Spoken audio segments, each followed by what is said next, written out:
I thought I knew every sound my house could make. I was wrong. The night my granddaughter found her voice again, she saved my life with one sentence. She stood in the upstairs hallway, shaking like she'd been standing there for hours, and warned me not to open the closet downstairs. I opened it anyway. And I saw my dead wife sitting in the dark, dressed in her own nightgown, waiting for me to break.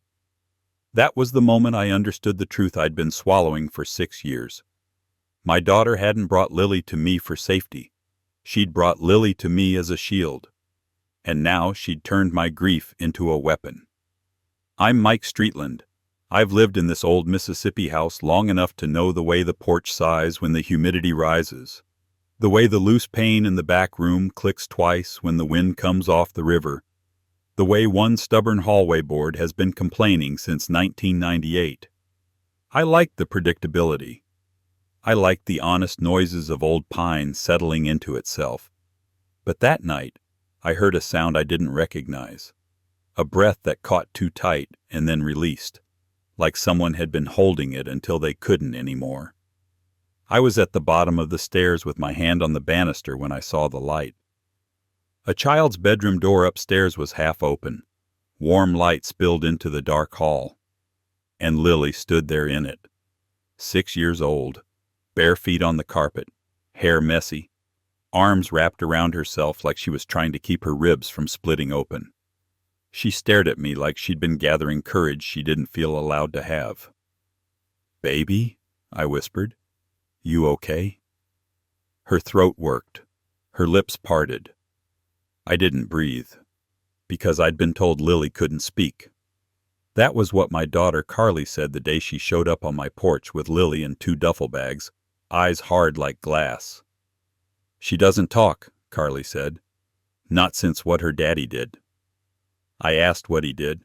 Carly shrugged like it was obvious. "He yelled. He scared her. He's unstable. He's not safe." I'd wanted to call him right then, wanted to hear the man's voice and weigh him myself.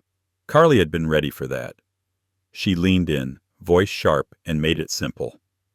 "You call him, you'll never see your granddaughter again." So I didn't call. I held Lily's hand instead. I told myself I was choosing peace, choosing patience, choosing the slow cure of time. Time didn't cure anything. Lily didn't speak at school. Not at home. Not when she scraped her knee and tears trembled on her lashes. She pointed, she wrote, she watched you like she was measuring whether you were safe enough to be real around. I learned to read her silence like weather. That night, her silence cracked. "Grandpa Mike?" she said. Her voice was rough, unpracticed, like a door that hadn't been opened in years. But it was clear, real. My knees softened. "Lily?" I whispered. "Sweetheart. You—" Her eyes flicked past me, down the stairs, toward the downstairs hallway, toward the closet between the living room and the den. "Don't go in the closet," she said fast, like she had to get the words out before fear swallowed them. "Don't open it." Cold ran across my skin. I lowered myself onto the bottom step so I wouldn't fall and so I wouldn't scare her with sudden movement. "Okay," I said. "I won't. I promise. But why, baby? What's in there?" Her mouth trembled. "A surprise," she whispered. "A bad one. Mommy put it there. She said you have to find it." My heart began to pound in slow, heavy hits. "Carly told you that?" Lily nodded.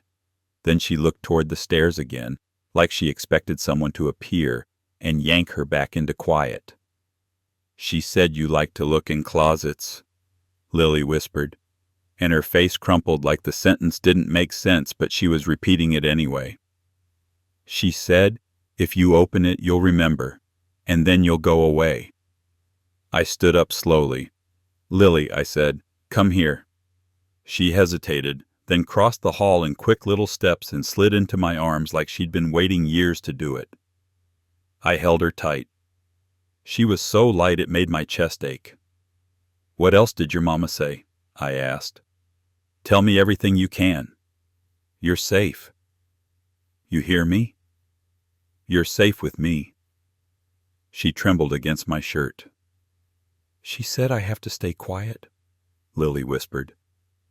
"Always quiet. Because Daddy will take me if he hears me. And Mommy said Daddy wants to hurt me. But—" She pulled back to look at me, eyes huge.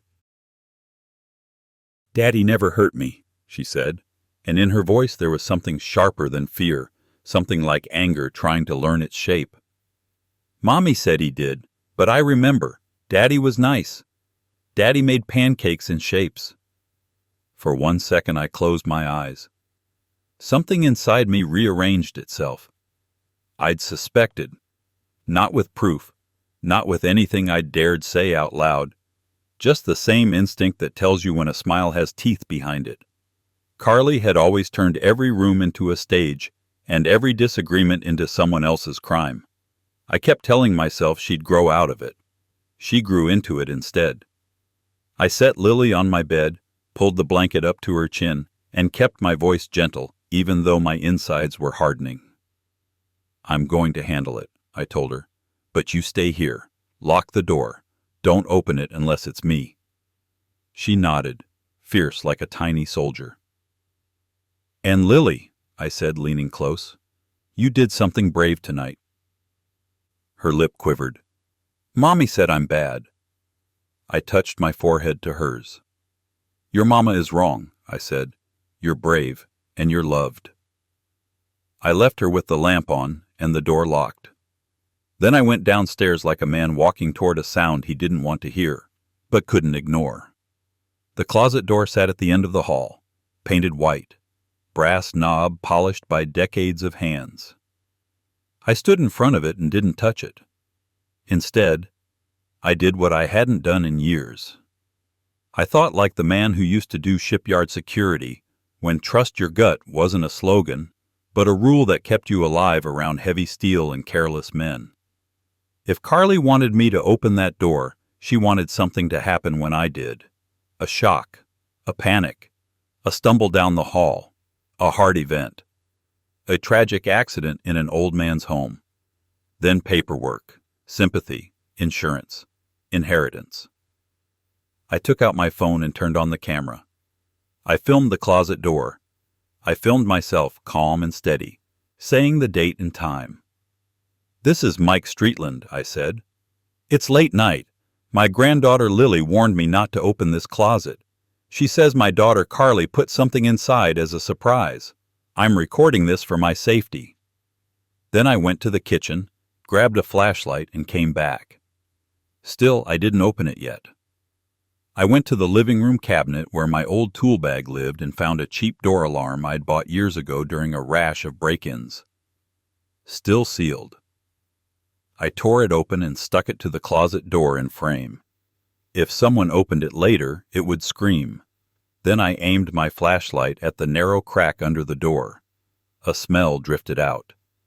Sweet, like cheap perfume sprayed too hard. Under it, a clean plastic scent. New plastic, unboxed too quickly. My throat tightened. I set my hand on the brass knob.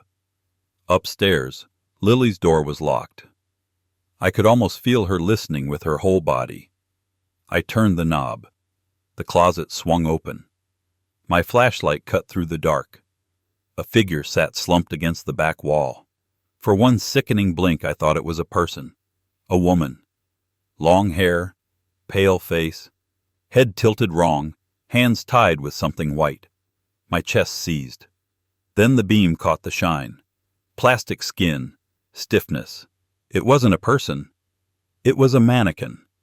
A full-sized mannequin dressed in an old nightgown. My wife's nightgown. Mary had been gone 5 years. Cancer. Quiet and merciless. The kind of loss that doesn't explode your life.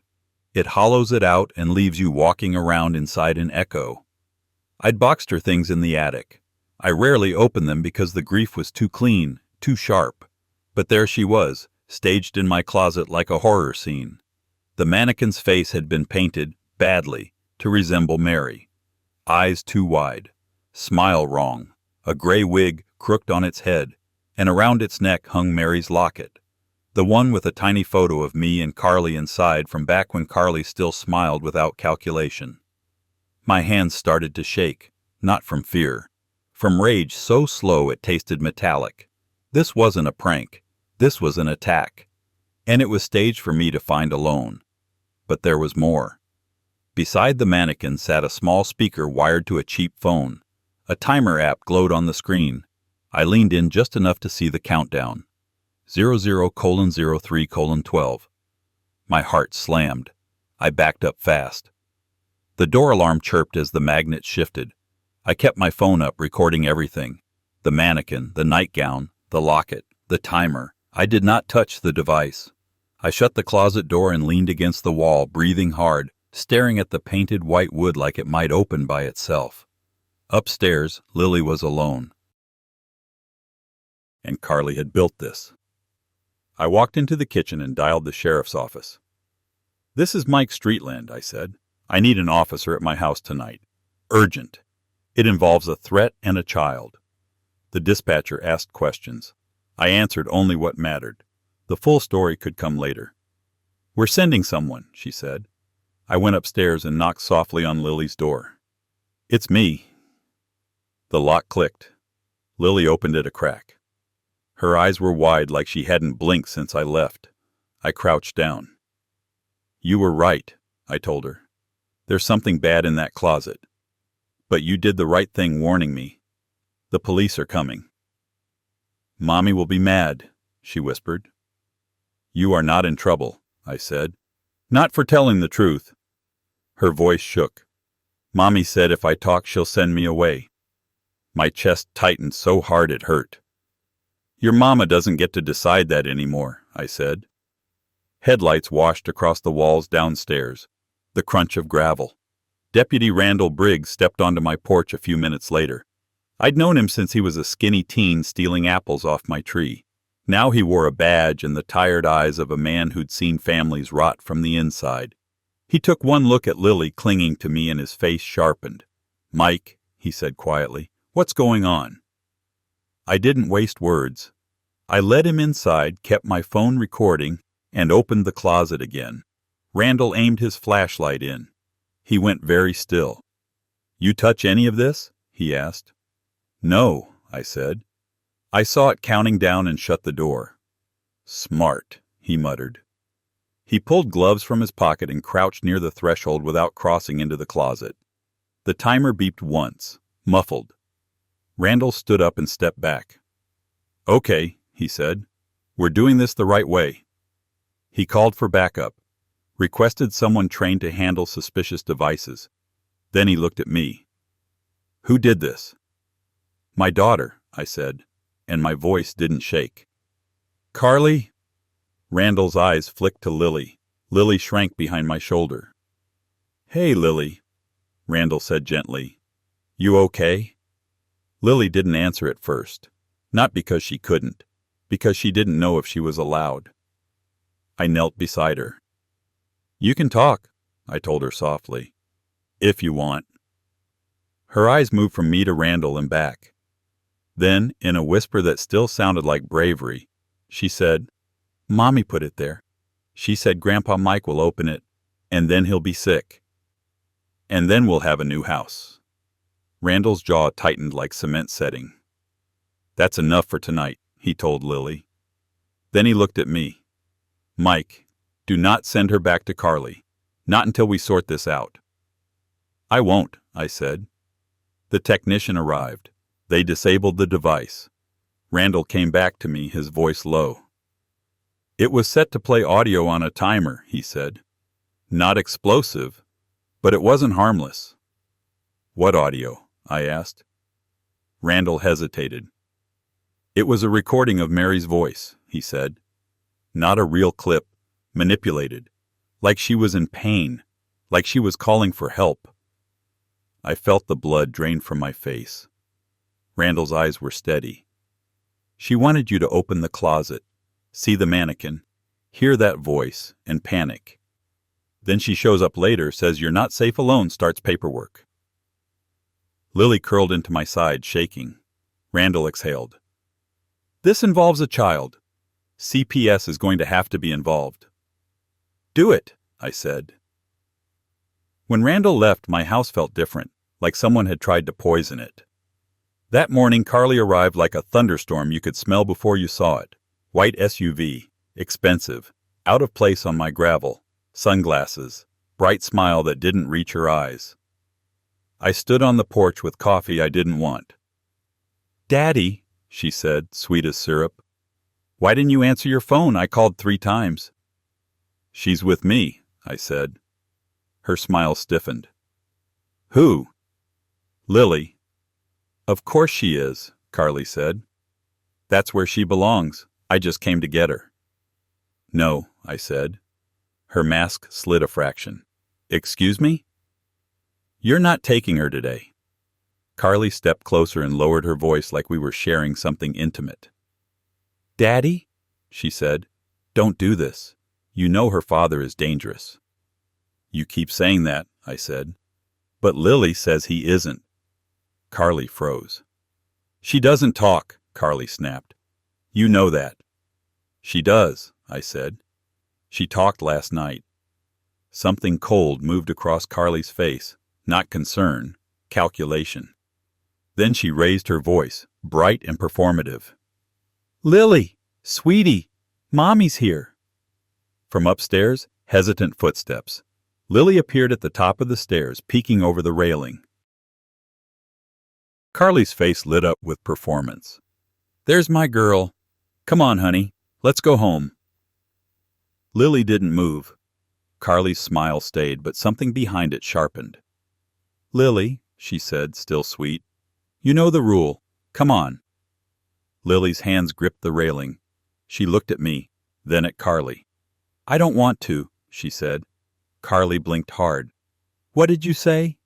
"I don't want to go," Lily repeated. "I want to stay with Grandpa Mike."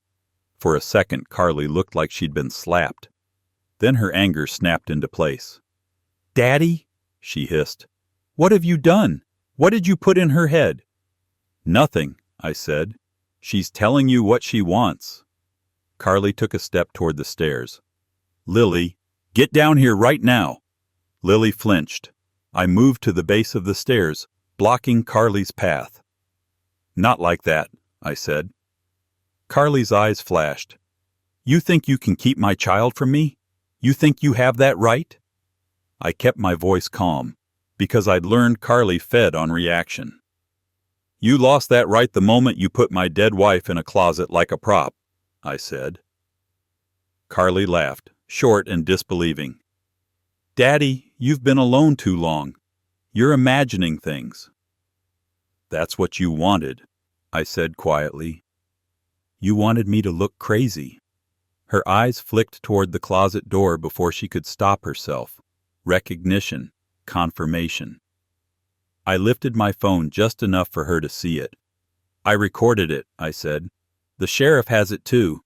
Her nostrils flared. "You called the cops on your own daughter?" she said, loud now, voice rising like she wanted neighbors to hear. "What you did wasn't a joke," I said. "It scared Lily enough to break 6 years of silence." Carly's face twitched at Lily's name.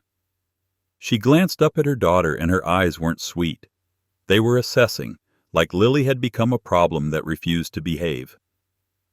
Carly softened her voice again, trying a different mask. "Daddy," she said, "you're tired. You're grieving. Lily needs stability."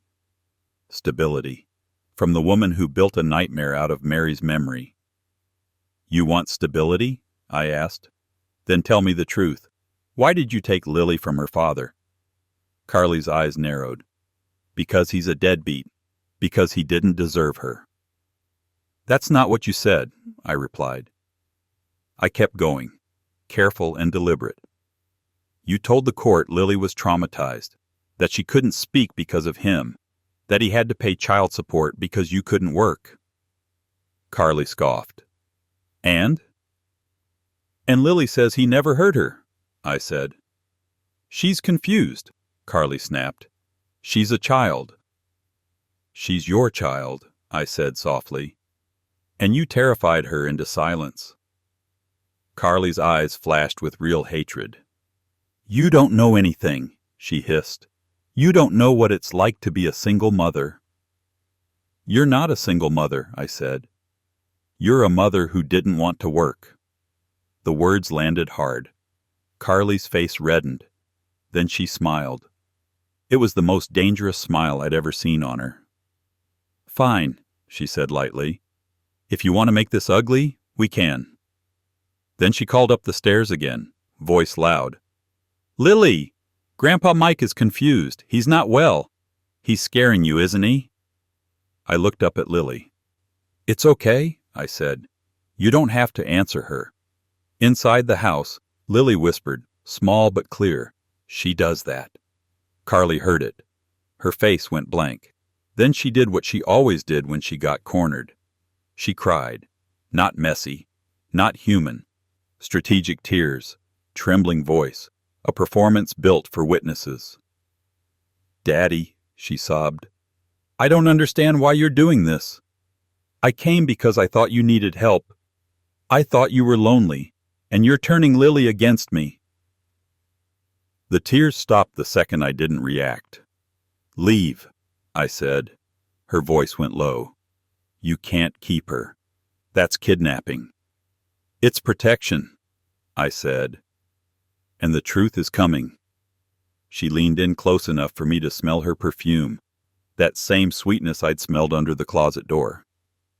"You think you can win?" she whispered. "You're an old man. You'll break. Everybody breaks." "Not everybody," I said. "Some people finally get tired of bending." Carly stepped back and walked to her SUV. Before she got in, she looked up at Lily and put sweetness back on her tongue like poison in honey. "Lily," she called, "you remember what happens when you don't listen?" Lily stiffened. I stepped forward.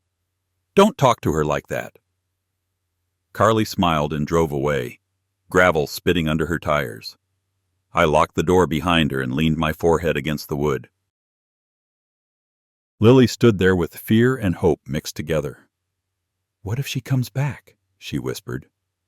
"Then we'll be ready," I said. By noon, my home was filled with official voices. A CPS caseworker, Ms. Givens, arrived with kind eyes that didn't miss anything. Randall came too, staying off to the side like a quiet anchor. I told my story calm and chronological. I handed over videos. I described the mannequin, the locket, the timer, the manipulated voice. Ms. Givens listened without flinching. Then she spoke to Lily alone. I stood in the hall, hands clenched, listening to the murmur of voices and the long pauses where Lily's small truths landed. When Ms. Givens opened the door, her expression was controlled, but sharper. "Mr. Streetland," she said. "Lily disclosed her mother threatened her if she spoke. She says Carly told her her father would take her away if Lily talked. She says her mother coached her to act broken to keep her father paying money." Hearing it from someone official made it real in a way suspicion never could. Ms. Givens asked me one direct question. "Do you believe Lily is safe returning to Carly's care today?" "No," I said. "Then I'm initiating an emergency safety plan," she said. "Lily will remain with you temporarily while we petition the court." Relief hit so hard, my knees almost gave. Then fear crawled right in behind it, because I knew Carly wouldn't accept any boundary she didn't build herself. Ms. Givens advised an attorney. That afternoon, I called Howard S. Blake in Jackson. I'd met him years ago when a neighbor's will turned into a fight. Howard's voice was calm gravel. He listened, then said, "Mike, do not speak to Carly without witnesses or recordings. Save every text, and understand this. Family court isn't always about truth. It's about what you can prove." "I can prove the closet," I said. "That helps," he replied. "But we need the pattern, and we need the father. We need his story, his documents, everything." That night Lily sat on her bed hugging a stuffed rabbit like it was armor. I sat on the edge of the mattress. "When did your mama start telling you not to talk?" I asked. Lily stared at the rabbit. When I was little, she said, after the Judge Day. The day Mommy wore the blue dress, she whispered. She told me to look sad, and if I talked, Daddy would win. I felt cold move through me. Lily wiped her cheeks with her sleeve. Mommy said the doctor says I'm broken because Daddy hurt me, she said. But Daddy never hurt me. Mommy hurt me. You're not broken, I told her. You were trapped. That's different. At 2 in the morning, a white SUV idled down the road with its lights off. Carly, watching. I recorded it through the window and locked every lock again. In the morning, Carly went on offense. Texts flooded my phone. You kidnapped my daughter. I'm calling the news. You're confused. I have witnesses who say you're unstable. Lily belongs with me. I didn't respond. I saved everything and sent it to Howard. Then Carly left a voicemail that made Howard text me one word afterward. Good. On the recording, Carly's voice shifted between concern and threat, then slipped into something greedy. And Daddy, she said softly, you have that old house. It's too much for you. You need someone responsible to manage things. Howard came down from Jackson and sat at my dining table with Ms. Givens present as witness. He spoke to Lily gently. Lily spoke quietly but clearly, each sentence like it cost her something. When Howard asked if her father had hurt her, she shook her head. No. When Howard asked if her mother told her to pretend she couldn't talk, she nodded. Yes. Why? He asked. Mommy said Daddy James has to pay her, Lily said. Mommy said if Daddy doesn't pay, Mommy has to work, and she hates work. Hearing it from a child made my stomach turn. Howard made calls. I found James Carter, he told me that evening. He's in Gulfport now, remarried, working, and Mike, he's been trying to see Lily for years. My throat tightened. Carly said he didn't care. Howard's voice stayed flat. He has documentation, emails, court filings, receipts. He's been paying support. So Carly's plan worked, until Lily spoke.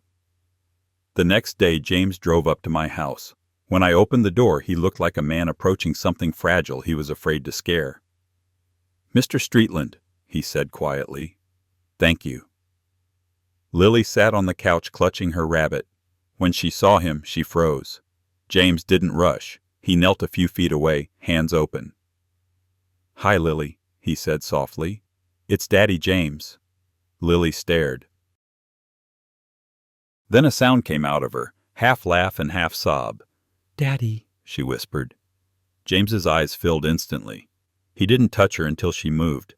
Lily stood slowly, took one step, then another, and walked into his arms like she'd been walking toward that moment for 6 years.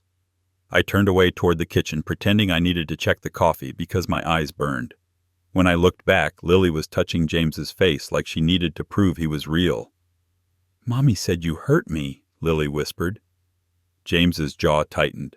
I never hurt you, he said, voice raw. I swear. Lily studied him, then nodded. I know, she said quietly. Mommy lies. The truth landed heavy in the room, but it also felt like someone finally opened a window. Carly showed up an hour later with no call and no warning. She stormed onto my porch like she owned it. I met her at the door. You brought him here? She hissed. James appeared behind me, holding Lily's hand. Carly's rage flickered into panic when she saw Lily step closer to him. You, Carly snapped at James. Get away from my child. I'm her father, James said. You're a paycheck, Carly spat.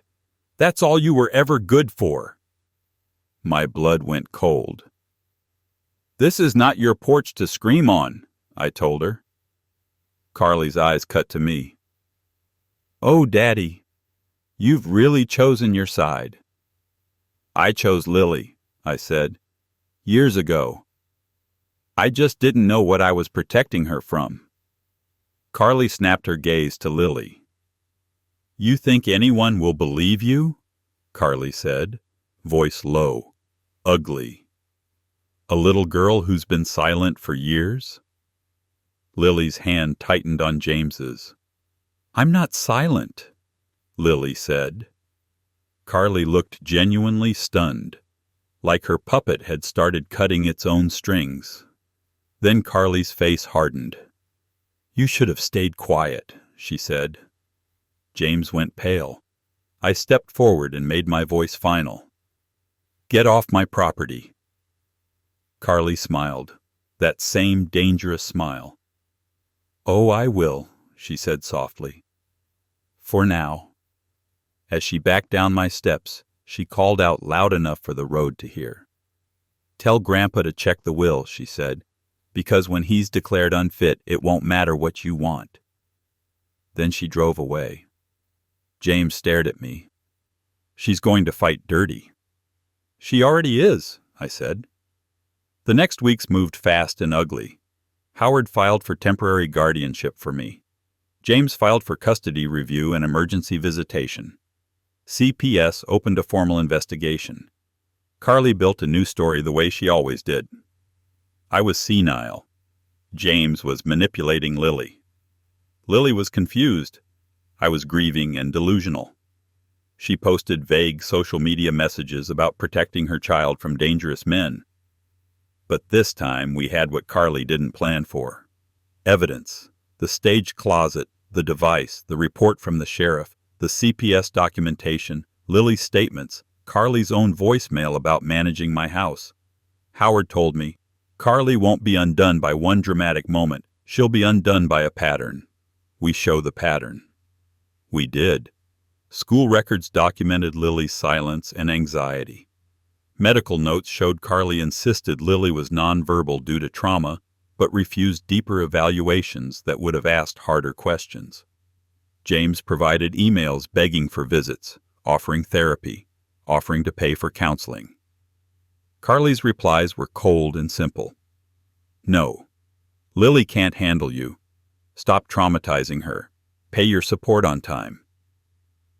A judge ordered an evaluation with a child psychologist, Dr. Nina Patel. Lily went into the office small and tense, but she came out looking tired and relieved, like she'd run a long distance and finally stopped. Dr. Patel spoke to us quietly. Lily is highly verbal when she feels safe, she said. Her silence appears consistent with coercive control by a primary caregiver. She does not present with indicators consistent with trauma caused by her father. James looked like he'd been holding his breath for years. Carly fought the evaluation, demanded a different doctor, claimed bias, said Lily had been coached. Howard didn't look surprised. People who lie rarely stop at one lie, he said. They double down until the ground disappears beneath them. I installed cameras around my house. Not to spy, to protect. I documented every interaction, and Lily began to change. Slowly, not like a movie, like a child learning, day by day, that her voice wouldn't get her punished. She spoke more with me and James, then with Dr. Patel. Then one day she answered her teacher in class. Her teacher called me crying. She spoke, she said. She said present, like it was the easiest thing in the world. I sat at my kitchen table and cried into my coffee. The custody hearing took place in a courthouse that smelled like old paper and air conditioning. I sat behind Howard. James sat beside me with his wife Rachel, who held his hand steady. Carly sat across the aisle, perfectly styled, eyes red like she'd been crying for hours. Her lawyer was young and eager. When Carly took the stand, she spoke in a trembling voice about fear and trauma, and how she'd only tried to protect her daughter. She claimed I misunderstood a harmless prank. She said I was confused. Howard waited. Then he played the voicemail. Carly's voice filled the courtroom, slipping between threat and greed. If you don't bring her back, I will ruin you. You have that old house. You need someone responsible. Her lawyer objected. The judge allowed it. Howard presented my videos of the closet, the mannequin in Mary's nightgown, the locket, the timer device, the sheriff's report, CPS notes, Dr. Patel's evaluation. Carly's lawyer argued it proved nothing about custody. Howard said calmly, "Then let the child speak." Lily insisted on testifying. The day before, she looked at me and said, "I'm tired of being quiet." So Lily sat in the witness chair with Dr. Patel nearby as support. Her feet didn't touch the floor, but her voice was steady. "Did your father ever hurt you?" Howard asked. "No," Lily said. "Did your mother tell you to say he hurt you?" "Yes," Lily said. "She said if I didn't, Daddy would win and Mommy would have to work." The courtroom went still. "Did your mother tell you not to speak?" "Yes," Lily said. "She said if I talked, she'd send me away." "Did she punish you for trying to speak?" Lily swallowed. "She got mad. She looked at me like I was something bad." Carly's lawyer tried to confuse her. "Your grandfather told you what to say, didn't he?" "No," Lily said. "Grandpa Mike told me to tell the truth." Then the lawyer pushed, voice sharp. "You were silent for 6 years. Why should we believe you now?" Lily held the armrest tight, then said, "Because I was scared before, and I'm not scared now." The judge looked up sharply. Then the judge asked Lily one question directly. "What do you want?" "I want to live with Grandpa Mike," Lily said, "and I want to see Daddy James." The judge leaned back. "This court's priority is the child's safety and well-being," he said. "Based on the evidence presented, this court is issuing a temporary order. Lily will remain in the care of her grandfather pending final custody determination. James Carter will be granted scheduled visitation. Carly Streetland's visitation will be supervised." Carly's head snapped up. "Supervised?" she gasped. "Yes," the judge said. "Supervised." Carly erupted. "This is not fair." The gavel cracked. "Ms. Streetland," the judge said sharply, "one more outburst and you will be removed." Carly sat down shaking, eyes burning into me like she wanted to set me on fire. I met her gaze and didn't flinch. I didn't apologize for protecting my granddaughter. Months passed, and nothing was clean. Carly appealed. Carly complained. Carly spun new stories and told anyone who would listen that I stole her child. But supervised visits meant Carly couldn't isolate Lily anymore. She couldn't whisper threats behind closed doors. And Lily, once she started speaking, didn't stop. In therapy, in school, at my kitchen table, she started telling stories about her father. Pancakes shaped like stars. A song he sang while washing dishes. The way he used to say, "No matter what, you can tell me anything." She started remembering the things Carly tried to bury under fear. James changed, too. He stopped walking like a man braced for a punch. He started laughing again. He didn't barge into Lily's life like a savior. He built trust the slow way. One evening he stood with me on my porch while Lily drew pictures on the living room floor. "I thought I lost her," he said. "I thought the system just believed whatever story was loudest." "Sometimes it does," I admitted, "but not when the truth finally speaks." James looked at me. "You didn't have to do this. You could have stayed out of it." I stared out at the sunset bleeding orange over the trees. "I tried to keep peace for 6 years," I said. "All it did was keep Lily trapped. Carly didn't get my house. She didn't get an inheritance early. She didn't get to weaponize my grief to steal what Mary and I built. She got court orders, supervision, and something she'd avoided her whole life. Accountability. One Saturday in early spring, I sat on my porch with iced tea and watched Lily chase fireflies as the sun dipped low. Her laughter rang out clear and free. The house settled into its familiar sounds around me. The porch sighed. The back window pane clicked twice. The stubborn floorboard inside creaked like it always had. I thought about that closet, about Mary's nightgown on plastic skin, about the manipulated voice Carly tried to use to break me, about how close I came to opening that door alone. Then Lily ran up the steps, breathless and smiling. "Yes, Grandpa Mike?" I opened my arms and she climbed into my lap like she belonged there, because she did. I kissed the top of her head and whispered, "You saved me." She looked up at me serious, like it mattered to correct me. "No," she said. "We saved each other." And for the first time in years, I didn't feel like an old man guarding a house full of ghosts. I felt like a grandfather guarding a future built on truth spoken out loud. My grandpa's words really happened. I believe him. If you want more true tales like this, hit subscribe.